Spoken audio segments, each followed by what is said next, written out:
Hello and welcome to Politics and Prose bookstore. My name's Sheridan and I'm a bookseller at Politics and Prose bookstore, where we host a range of in-store events along with classes and trips. Before we get started today, I'd like to ask you to please silence your cell phones as to not disrupt the event. And when we start the Q&A portion, please line up at the microphone to ask your questions. This evening, I'm excited to welcome author and professor LaShawn Harris. She's a professor of history focused on African American, Black women, and urban studies at Michigan State University. Go Green. Our moderator is Sharita Thompson, who's a professor in the social science department at Prince George's Community College, focusing on U.S. and African American history. And tonight they'll be in discussion of Professor LaShawn Harris's new book, Tell Her Story, which recounts the life of Eleanor Bumpurs, an anti-Black police violence and the decades-long anti-policing movement that has followed. Please join me in welcoming Professor LaShawn Harris and Sharita Thompson.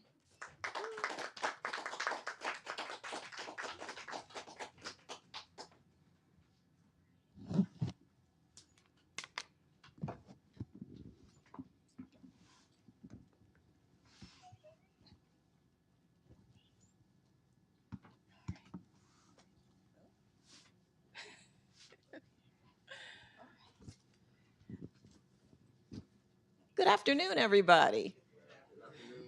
Wonderful, wonderful. Thank you for being here. And thank you, Dr. Harris, for this wonderful book. We're going to get into some questions about the book this afternoon. And I look forward to the conversation and any questions that you all will have after. So I'm going to dive right in so we can get a better sense of the book itself. My first question is, why was it important for you to A, tell this story, and B, tell it the way you did? Thank you for those. Thank you for that question. First of all, thank you to Politics and Prose for hosting me, and thank you to all of my family and friends in the audience for taking the time to come here and to support myself and the work. And thank you to Sharita, a longtime friend and bestie in grad school, and we've been through so many things together, for being here and for being my interlocutor. Um, I'm from New York City. I'm from the Bronx specifically. And this is a story that I felt like it was mine to tell. And I lived across the street from Eleanor Bumpurs. She was killed on October 29th, 1984. And I was 10 years old when that happened. And I was really curious about the upheaval that that particular incident caused within my community. The other tie is that Eleanor Bumpurs' daughter, Mary Bumpurs, who goes on to become this big activist for her mother fighting for legal justice, she used to have dogs. And we had dogs. My family had dogs.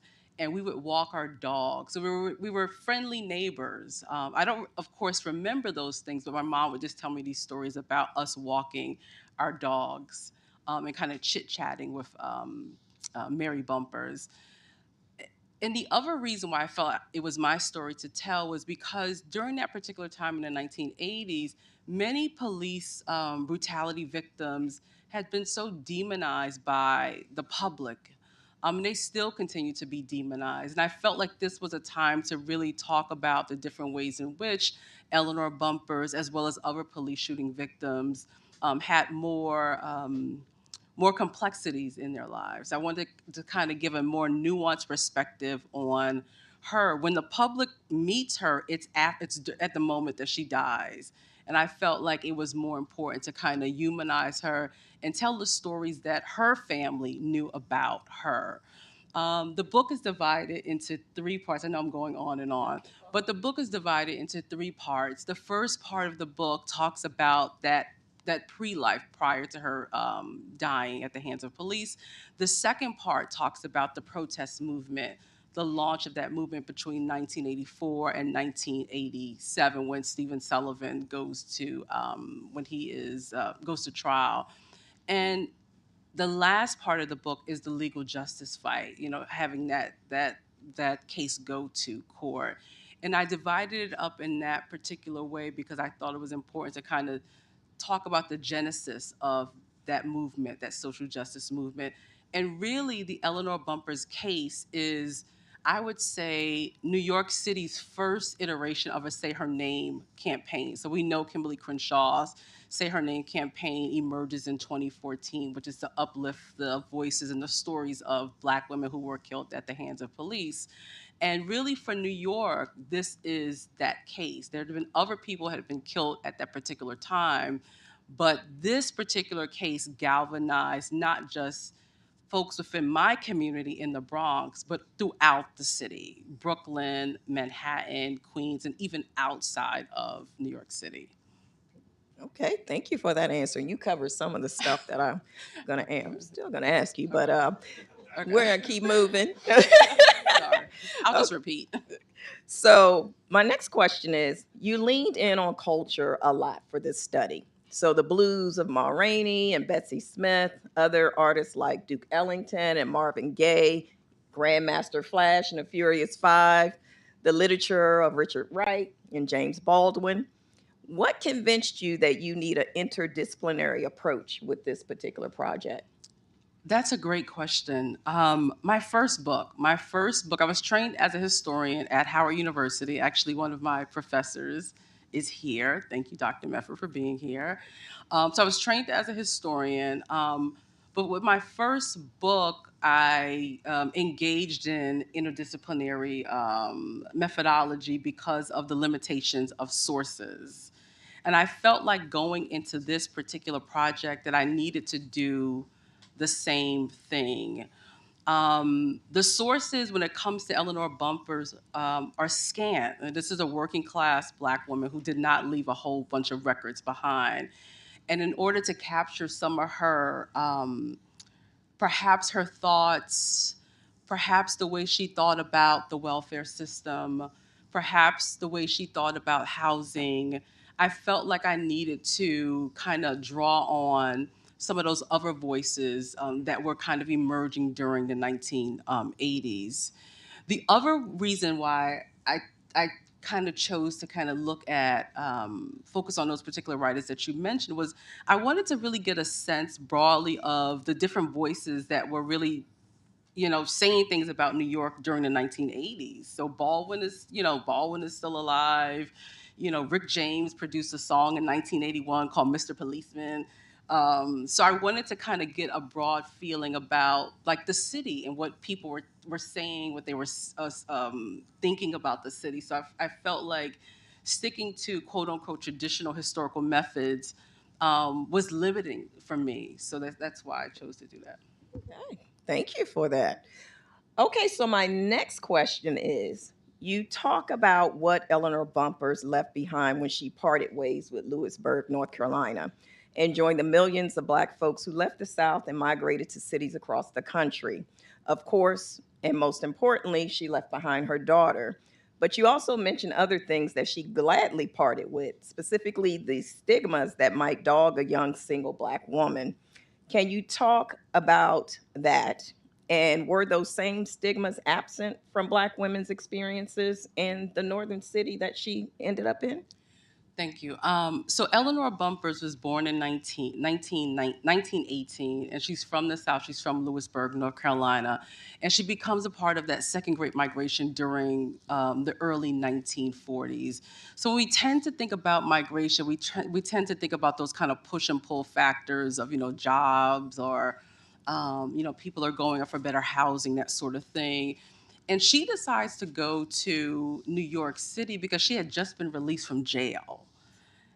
She was a sort of, what's the word?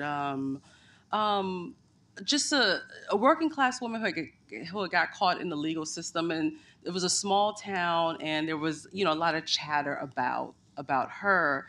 And part of her, when she was incarcerated, and again, some of this is speculative amusing. But I think part of her being incarcerated and having the life that she did as a free person really informed her vision of what freedom could look like for her, not just in North Carolina, but in a new space, like in a new location. This is somewhere where she could go and start all over. This was a place, New York was a place where she could go and, no one knew her name, no one knew her background, right? So for her, getting out of jail was a new and fresh start. But she doesn't go to New York alone. She goes to New York with a married man who has children, right? So that's that's the other kind of the other part of that. But I think that when we think about Black women in particular, we tend to confine them to the kind of push and pull factors. But women are going to other cities for personal reasons. They're going to pursue musical careers. They're going to the city, because of domestic violence, all sorts of things. The things that we can't necessarily quantify in the archive, but we can in oral history. Okay, thank you. Okay, so the next question I have, you talk about Jim Crow up north and describe it as, and let me read it from the book, page 23. Jim Crow North was a complex system of exclusion that was established and maintained by police officers, school board officials, judges, realtors, and housing developers, policymakers, and ordinary white urbanites. Northern white politicians, those concerned with a purported culture of poverty, crime waves, and the migration of transient undesirable Negroes, and that's in quotes, employ so-called race-neutral city and state policies that upheld segregation and white entitlement. Colorblind policies took shape in the form of strict zoning rules, land use laws, school segregation, and law and order enforcement. Race discrimination complicated Black city dwellers' demand for livable conditions, decent housing, well paying employment, quality education, and equitable policing. So, with that in mind, can you provide us with an understanding of how this shaped the lives of Eleanor Bumpurs and, by extension, a number of Black people living and laboring in New York City? Well, Eleanor Bumpurs had left the Jim Crow South, and for many Black people, not that they were isolated from things that were happening in the North. If they're a reading population and they're getting newspapers, they understand what's happening around the country. But for some Black people, as you know, and as the audience knows, that you know the North is a sort of promised land, right? This land of possibility, this land of opportunity. And I think that for part of the reason that she and others migrate, the millions of Black people go, is because of those possibilities. And for many people, they're able to get a foothold in industrial labor. For Black women in particular, although many of them, at least the working class, working poor, confined to domestic work or laundry work, the pay is better compared to that in the South. But they're still facing this form of racial exclusion that many scholars call Jim Crow North. And for many of them, that is devastating. And at the same time, it's not surprising. I keep thinking about like someone like Rosa Parks who migrates to Detroit early 1955, right after the bus boycott, and she actually calls Detroit the promised land that wasn't. So for many of them, not that it's not it's a it's unsettling, right? Because that's the expectation is not that you would face the similar sorts of inequalities. At the same time, what many of them probably don't expect is the level of policing that's happening in those urban communities, where African American communities are under police, under under police, under protected, right? And the level of surveillance that comes with that, like the everyday kind of surveillance that people are facing. But I think that in doing like early 20th century stuff going into this particular time period, what I found was, again, African Americans kind of participating in this sort of congregation of cultures, where people are able to kind of survive those things by coming together, building their own socioeconomic communities and institutions, informal economy, labor, underground activities, and some of those things Bumpurs is participating in with kind of women that she meets through domestic work, as well as some of her kids that end up going to the North with her. Thank you. All right. So, my next question. When I was reading your section that considers the difficult decision that some Black women had to make when seeking government assistance, I thought about the 1974 film Claudine and how it amplified the intrusiveness of the government. Can you talk about that a bit more? Yeah, welfare was a mother. You know, if you were on welfare, you are subjected to constant surveillance. I mean, to the point where social workers are coming into your home and inspecting to see if you have any luxury items like a TV or an iron or a toaster. Making sure it's not a man in the house. So there are women who, have to be on government assistance, whether that's state or federal. But many don't want to be on federal assistance because they know the strings that comes along with that.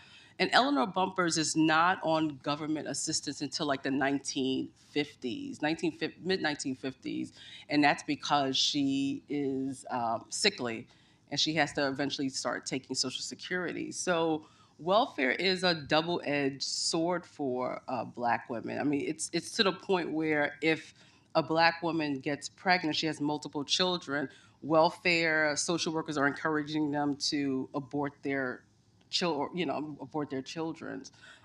So it's not a it's a system that smacks of race, gender, and class inequalities that many Black women don't want to um, have to adhere to. Good. Okay. All right. So, can you describe the process of housing evictions in the 1980s? And with the Bumpers case, was the process and procedures different Yeah. than what you had seen prior to that? Yeah, if you are living in a public housing a project, if you're late with your rent, you get a 14-day notice. A 14-day notice. It doesn't go to the city marshal, but you get this 14-day notice, and that is a verbal notice, and there's also a written notice. Um, in most evictions during the 1980s, 70s, and 80s, housing police, which is a separate entity from the NYPD, they are the ones that are present during the eviction, right? In the case of Eleanor Bumpurs, there were two different sets of police officers. There's the housing police that were there because they have to be there just by the standard. And then they have the emergency service unit police. The emergency service unit police is part of the NYPD. That particular unit was formed in 1930, and they are responsible for handling, people who are like barricaded in their houses. They're responsible for people who are, if someone is attempting to commit suicide, they handle hostage negotiation.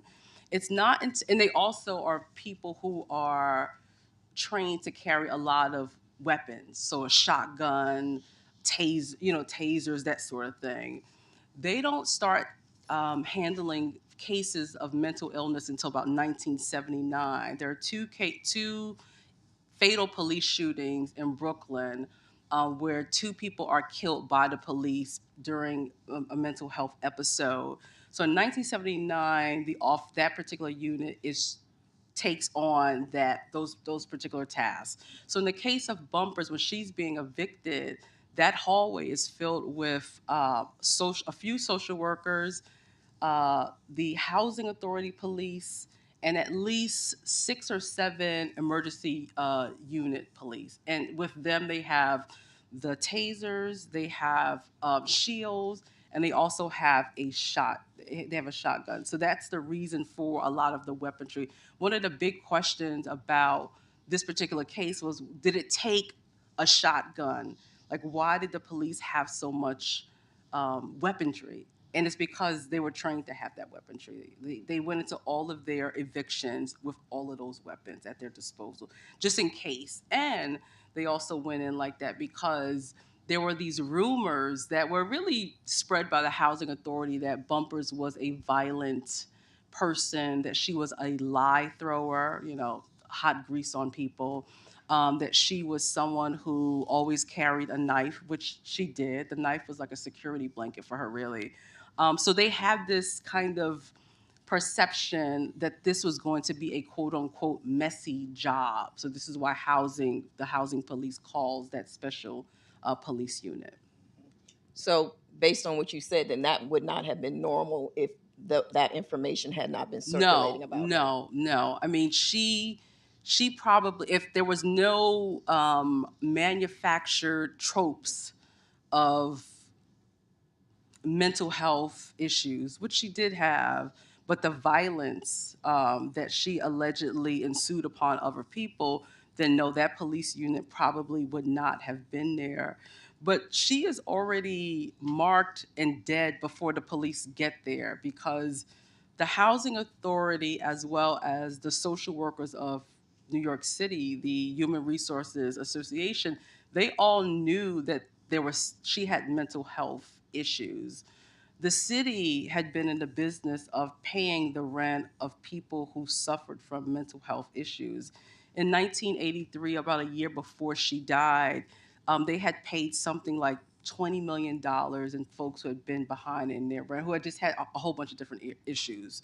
So not only was she killed, but she didn't get the services. So it's a case of police brutality, but it's also a case of municipal neglect and abandonment. And we can probably throw in, federal disinvestment of, for poor people and folks living with mental health issues.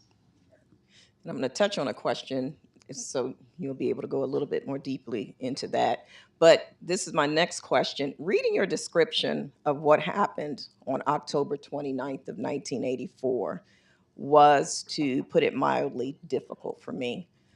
You interviewed a lot of people for this project. Was there anything about that day that came out during those interviews that has stayed with you? Can you give us a couple of examples, maybe?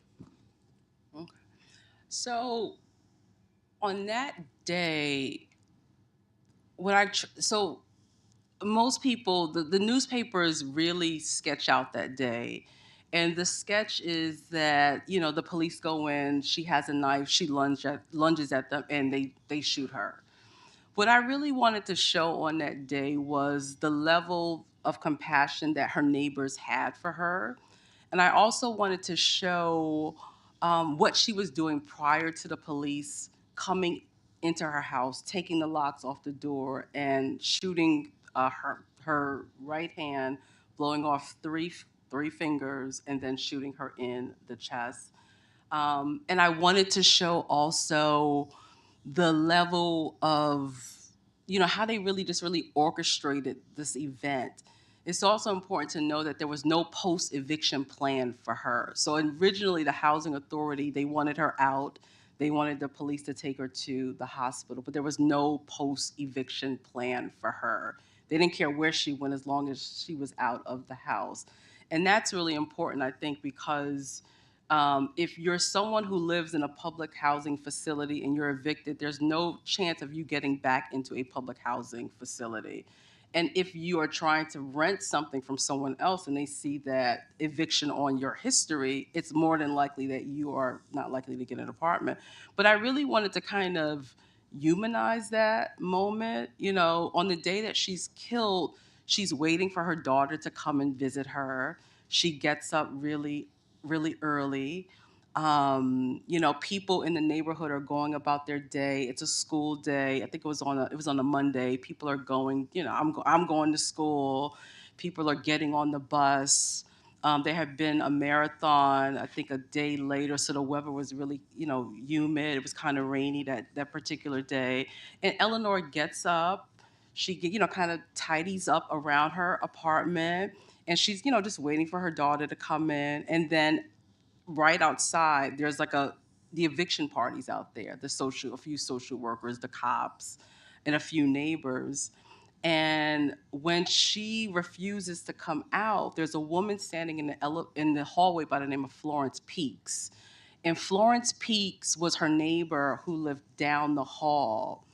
And the police allow her to come to the door, hoping that she would be coaxed out of the apartment.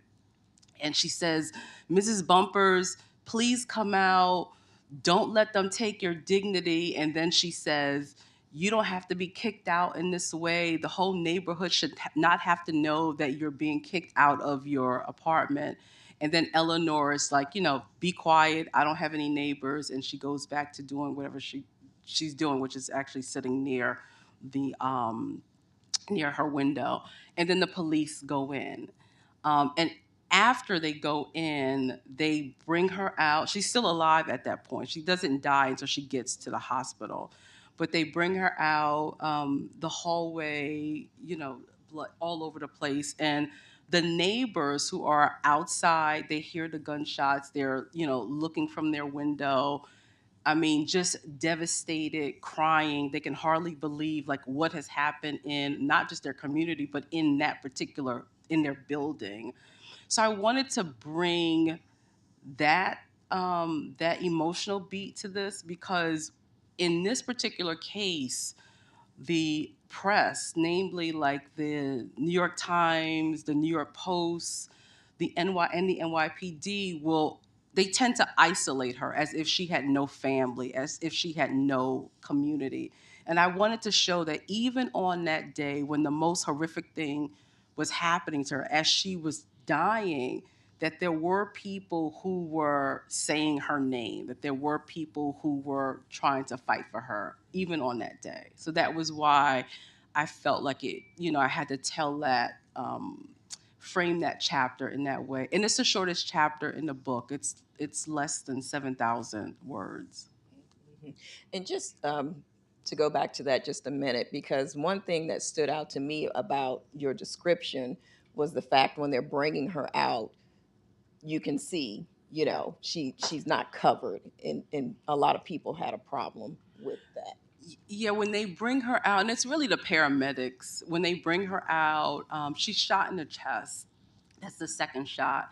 And when they bring her out, she's not covered. So many people, she's exposed, which again speaks to, for many people a few people that I interviewed, the level of disrespect that the police and the paramedics had for, a black woman's body, that she wasn't even like covered.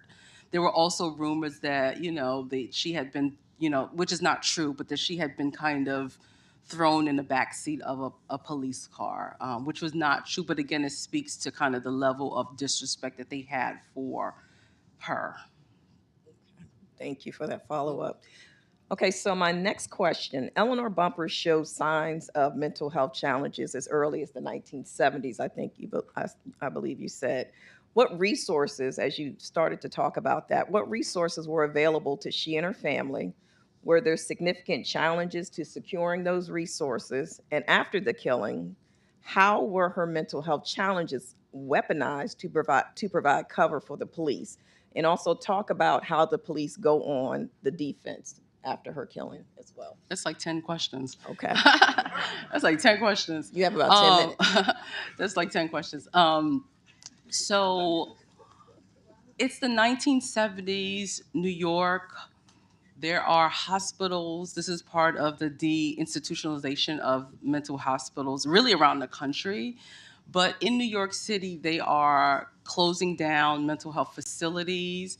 They are literally dumping people on the streets of New York City, which kind of is a backdrop for the rise of the unhoused population going into the 1980s.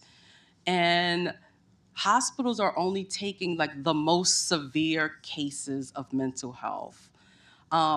So when her family needs help, even from a very racist and sexist system, right? They're still seeking help, understanding the challenges of that system, which is rooted in racism. They can't get it, and they have to actually make up a lie in order to get her admitted to a hospital. So one of her daughters, her oldest daughter, Fannie Mae, called the police and said that Eleanor, their mother, was trying to stab them just to get her admitted to the hospital, because this is the only way she could get admitted if you kind of play on this trope of this kind of mad, this mad black woman who has just gone crazy.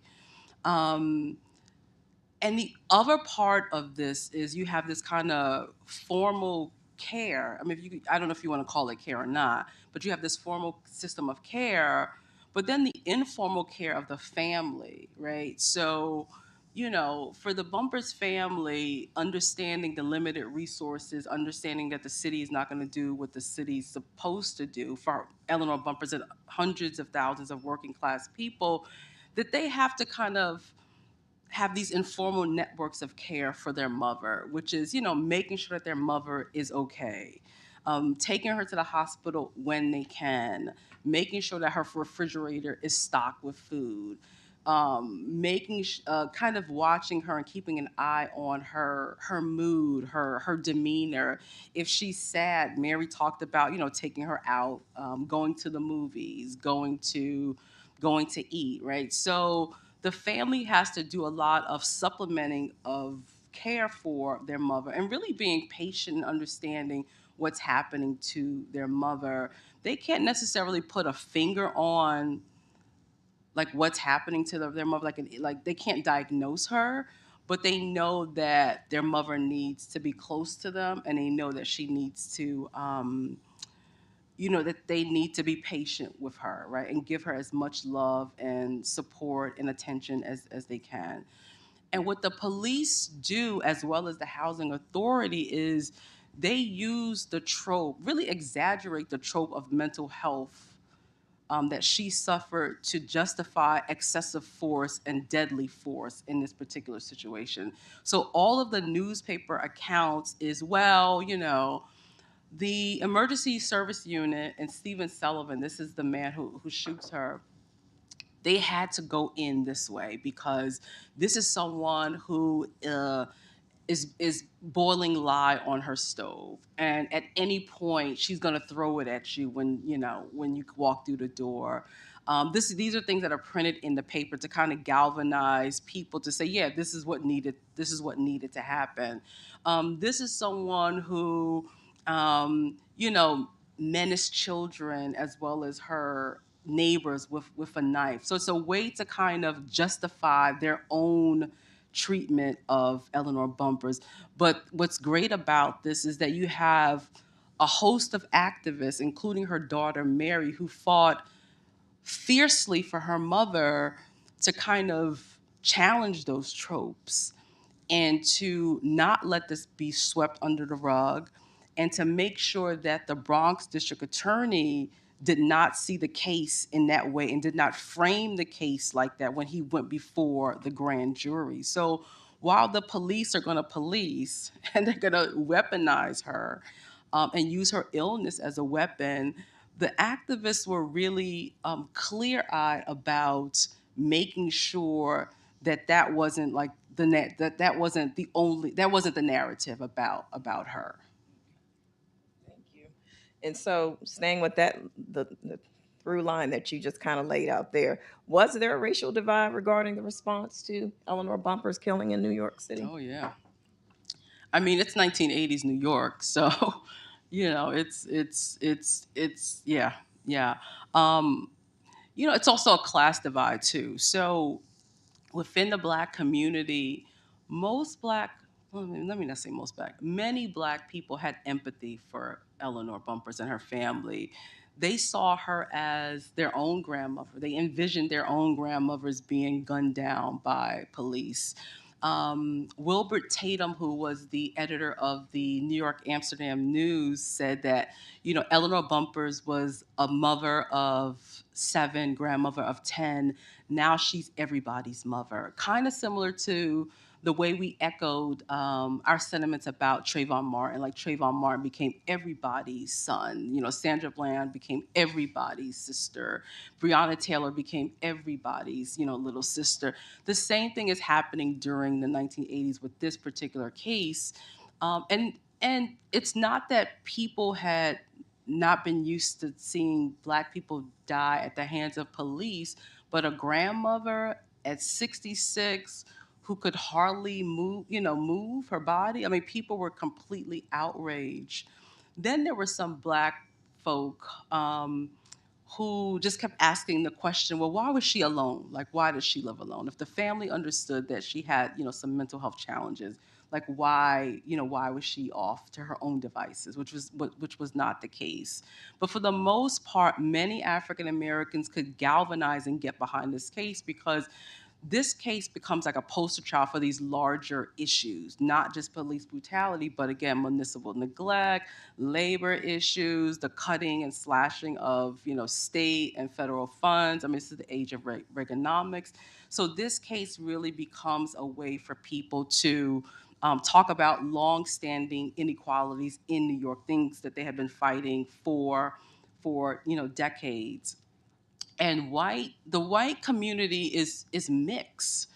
If you are a conservative Democrat, or if you're someone who supports Reagan, then this is, cops are heroes. Stephen Sullivan did what he had to do.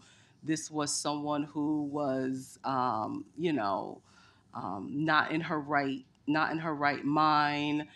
This is what, the cops they just had to do this. And the other part of this is that they participate in what, I call a kind of post-mortem vilification of Eleanor and her family. So they start with her, but then this goes on to the family. And I kind of describe this as a kind of like slow violence that the family kind of, well, not kind of, but they experience. And by slow violence, I'm talking about a violence that's, it's gradual, sometimes it's veiled, but it unfolds over time and place.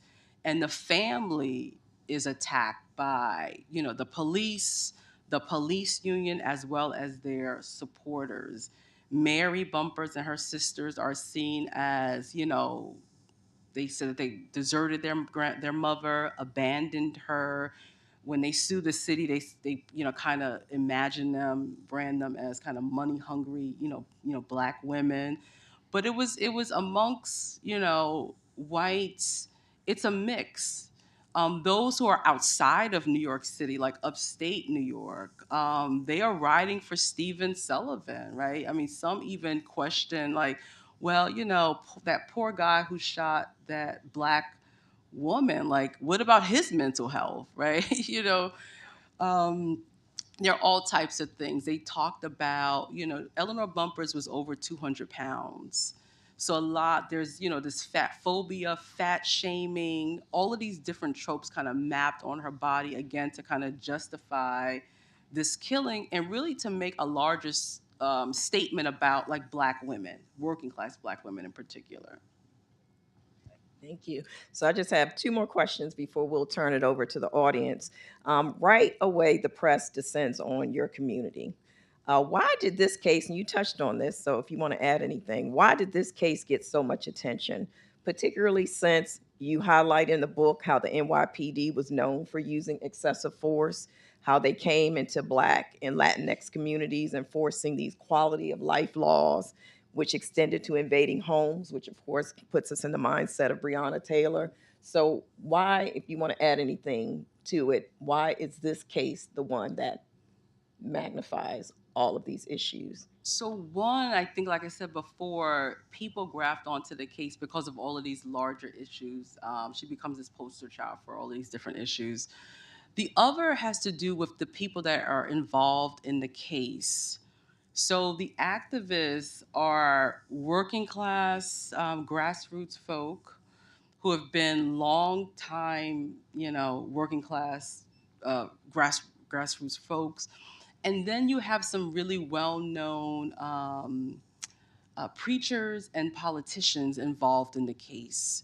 So for Bumpurs, Herbert Daughtry, who is one of the founders of the Black United Front, gets involved in the case. He is a long-standing Brooklyn activist and pastor, well-known throughout the city. Or his organization had been in the business of tackling cases like there are other cases that organization handled. Then there's Wendell Foster, and Wendell Foster was a Bronx city councilman. He was the first Black city councilman for the Bronx. He gets involved in the case and essentially uses the media. and also Hazel Dukes, who was a president of the New York State NAACP.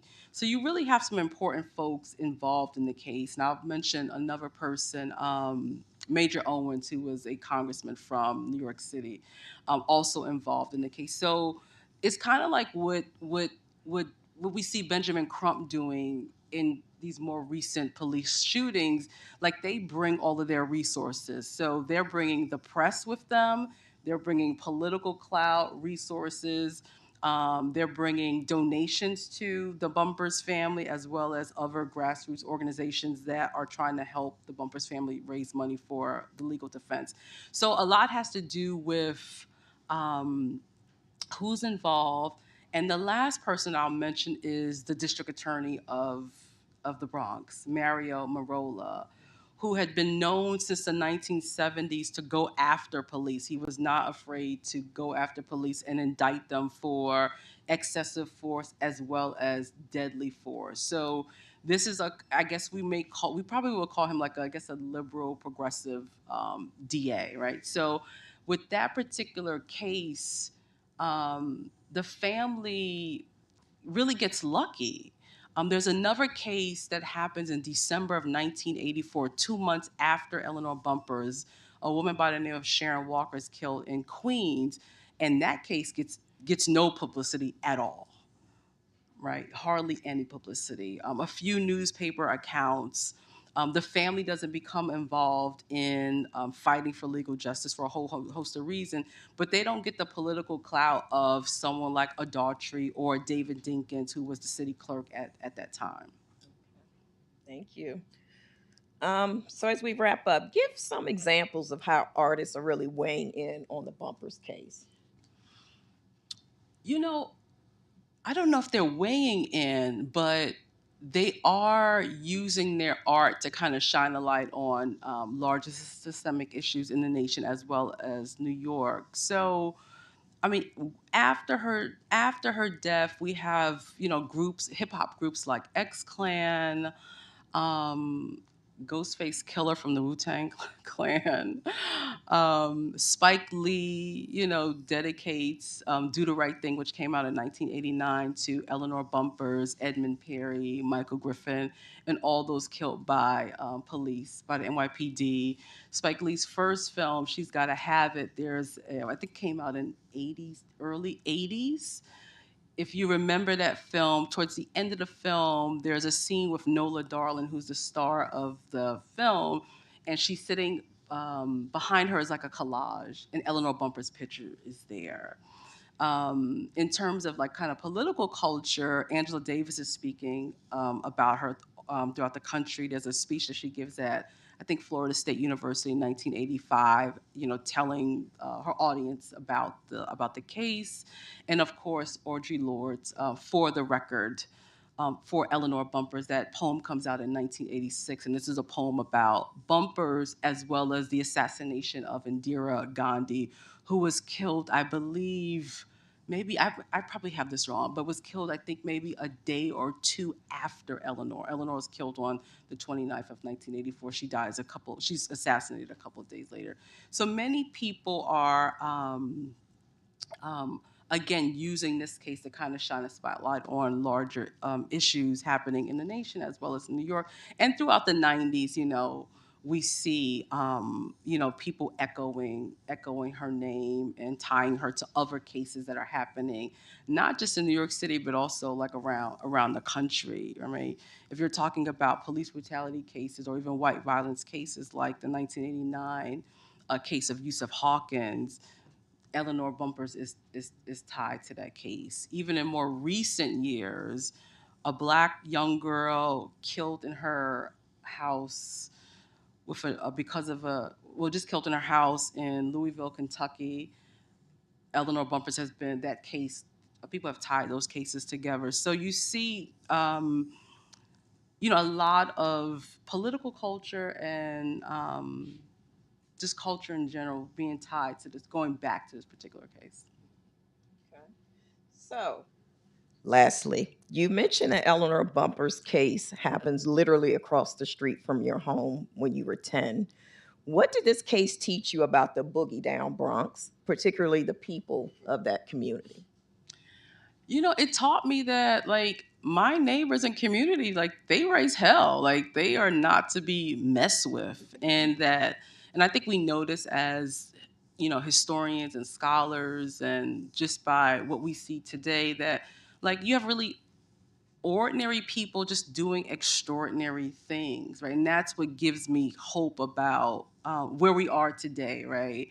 But I loved really learning about the ways in which like my community stood up. Um, it was really shocking to kind of think about how traumatic that was for people at the same time. You know, having something like that happen in your community be kind of swarmed with police, reporters, let alone something happening in one's building, and people kind of working through that. And I loved how the community galvanized around this family, and really, maybe not in this language, but really understood like what could happen to the family in terms of like the aftershocks of police violence on this family. And lastly, I'll say, I liked learning about just Eleanor Bumpurs. I mean, this picture of her has been with me for a really long time. And I felt like I got a chance to know who this person was beyond a hashtag, beyond what the police said, beyond what the newspaper said. So that was really the gem of the project, like really understanding who this person was and learning about like her full life, versus one particular moment in her life, in her story. So, lastly, I'll say a quote from page 113, and I think this came from Mary Bumpurs. New York did not forget about Eleanor. They deemed her worthy of community mobilization. And so I will say, with this book, you have added to that. This was a sad book to read for me, but I learned a lot more about Eleanor Bumpurs beyond what we've read in the headlines. So thank you for your work. And now let's open it up to the audience for questions. Thank you. So I think they want you to step up to the mic here if you have any questions that you want to ask our author. Oh, you're gonna take it? No, Dr. Medford gets first blood.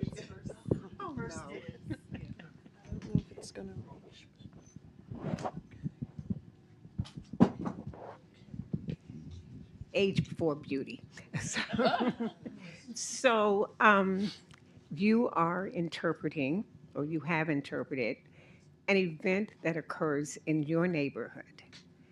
So, how difficult was it to maintain your objectivity? This is a woman that you knew, or at least your family knew very well. You are in touch with her family, and you know the kind of book they would like to see. So, how difficult was it to maintain your objectivity as a trained historian? I was like, F objectivity, because, and I say that because the family had went through, I mean, the level of scathing, the negativity about this family, in the newspapers, the level of negativity in the racist tropes, in police reports. My objective was to counter all of that. So, I feel like it's hard to be objective with anything because we pick topics that we like, right? So at the gate, you're not objective because you're selecting a topic that you like. So it's not a book that is a commissioned book for the family. But I felt like I needed to refute and prove through evidence, lots of evidence, not just interviews, And the family didn't tell me everything. I only had access to Mary Bumpurs. She would not give me access to her family. That's another story, right? Um, but through evidence, oral history, newspapers account, legal records, the papers of Mayor Koch, David Dinkins, Benjamin Ward, I was able to tell, I think, a balanced story. Now, had this case happened in the 1920s, 1930s, and I didn't know them, maybe I would have told some more secrets that she revealed to me. But I was really clear from the beginning that the family had been demonized so much throughout the 1980s and in the 1990s that I wanted to tell a different type of story based on evidence, not just based on what her daughter told me, because she had her own way of telling the story, and she didn't tell me everything. But it was based on evidence. But I wasn't objective, and I'm happy to say that publicly, right? Because I wanted to tell a particular type of story. So the audience can fight me on that if they like. LaShawn, I am really excited for this book. I've been waiting for it for a long time, so I can't wait to crack it when I get home tonight. My question is about the sort of ever-present concern about having a presentable victim that Black folks tend to face in these situations, whether it's Scottsboro boys or Trayvon Martin. Can you talk about whether or not you found anything in the archives about particularly the people that wanted justice for the family worrying about that, or even some prominent African Americans in New York sort of deeming her an unworthy victim and therefore kind of backing away? Yeah, the family and the activists were constantly, and this is all throughout when they gave interviews to the New York Times, the Daily News, the New York Age, the City Sun. They were like, yes, she was a person suffering with mental health issues. Yes, she held a knife, which was her security blanket. Yes, she, may have been an overweight person, but it doesn't matter at all. She shouldn't have died. The police never should have went into her apartment like that. The only thing that I thought was striking, so the whole idea of this kind of perfect victim, the activists were all on board because this was a grandmother.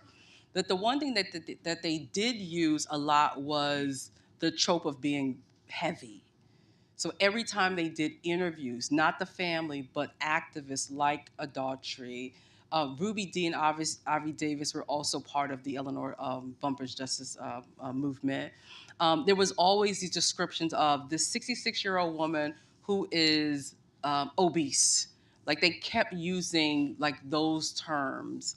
And I don't know if that was necessarily to, essentially prove that, she was too big to move. Like this woman is heavy. So how could she have moved her body in such a threatening way? So I think they used a trope of her size to kind of say this woman couldn't have possibly moved her body in a threatening way towards the police.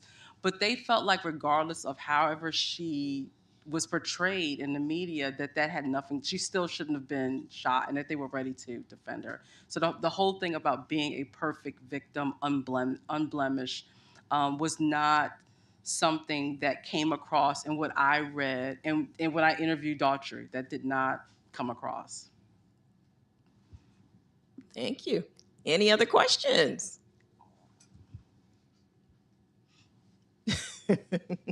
Dr. Swan, you had a question. I'm just joking.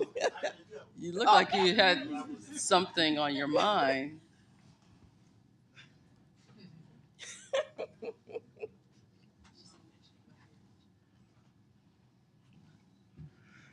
So great to see both of you. Sean, I'm really excited to read the book. You brought it up. I wanted to ask you to say a little bit more about knife as a security blanket? Yeah. Like, was that a response to personal trauma? Was that a response to just her environment? And secondly, if you do have the desire to write a next project, what might it be on? Well, my next project, Maya, is I'm going back to the 1920s and 1930s. I can't do any more interviews, I don't think. You know, Mary described the knife. She always had a knife by her side. Like Eleanor Bumpurs was confined to her house, and she would always look out the window. And she kept that knife on the window sill. And when somebody came to the door, knocked on the door, if it was like a tenant association representative, she would bring it with her as a form of protection. She never said why she started carrying a knife, but it's the early 1980s. That particular neighborhood, crime rates fluctuating. There is a rash of elderly people being mugged, robbed. I'm not sure if that context informed her, her decision to carry that knife, and also this is part of her mental health issue. She had hallucinations. And she believed that Fidel Castro and Ronald Reagan were attempting to take over her apartment and turn it into a brothel. So I don't know, I'm speculating right here. So part of defending her home and her body, right, is arming herself with a weapon, perhaps. But she never chased anybody with the knife. She never threatened anybody with the knife. And she certainly she never stabbed anybody, her children or anyone. When 5 days before the eviction, the city sends over social workers to interview her. They do like a 30-minute interview, and she has the knife. And in the the psychiatrist's